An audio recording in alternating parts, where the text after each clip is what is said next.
because I struggle with anxiety and stuff like that, and to have like the whole world be in the same like state of anxiety as you is like the weirdest feeling, because usually you feel like shame about like how you're feeling, and like because everyone else seems to have it all together, but now like no one does.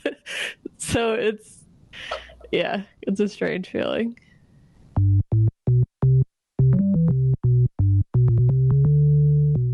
Melissa Mendes' most recent book is Lou. Her next graphic novel, The Wait, is currently being serialized online. I started The Wait in, I think, like 2015, which is crazy. When my grandfather died, my grandfather on my mom's side died, and he was like an engineer, like he worked with computers and stuff. Like but he took this creative writing class, and he wrote an essay, like a personal essay about his life. But the best part was when he was growing up in like central New York, like Rome, New York. It's kind of near Syracuse. He just like, wrote all these like amazing memories of growing up then. And he was like super poor, and his father was abusive to his mother. And they lived in a bunch of places. They lived in a trailer. He spent time at his grandparents' farm. And it's just like a lot of really like vivid memories that I never, like, we weren't super close. I'm on chapter 9 now, and I have 266 pages, and it's like every so often I'll go back to my grandpa's essay and like refresh something, or like I'll see something I didn't see before, and I have like a general layout of it, but I don't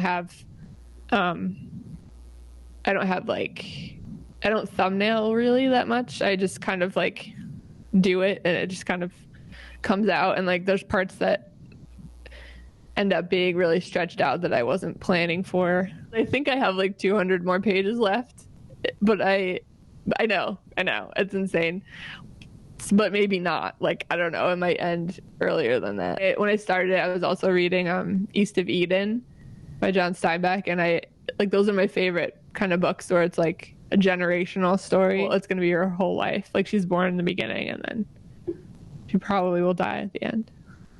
Because The Wait is like, it's a very intense story, and there's a lot of like intense parts, and like violent sometimes, or just like emotional things. And I think that it's draining when I work on it too much for like a couple days. I need like a break. Like when we watch TV, I'm like, we've just been watching like marathoning King of the Hill. I don't know if you've ever watched that show.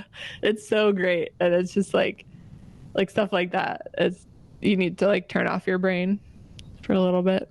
Yeah, I mean, we planned this before yesterday happened, when Bernie dropped out. So I've been like, yesterday was a rough day, because that was sort of like,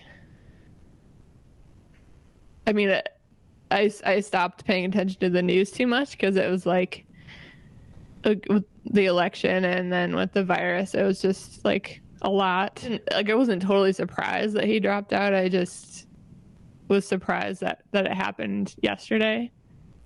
So like a little bit of grieving going on with that. We're Democratic Socialists, and like a member of that, the Democratic Socialists of America, and like, like, just feel like the establishment doesn't care about like working people, and like that's been the fight for forever, and like that's like where our priorities are now, and like people have been fighting for that like for so long, and this is not the end of it. It's just like, it was like this crazy like amount of hope that we were able to have, like we could have a president who actually cares about us, and so yeah, that's like the grieving part, I think. Where does that hope go? Grandma called me when she heard, and like all this stuff, like like, and I got texts from people like as if like a family member had died or something, and it was like, oh, like I guess I really was pretty involved. I was on a long break from Twitter, and then once Bernie started running again, I got back on, and but I was like, recently it was just like I can't do this anymore, and I blocked it on my phone for myself except for an hour a day, and I can't remember when that hour is, so I haven't been on it at all. There's no way of knowing this, but Chuck and I kind of think that we already have it, or we already had it, I mean.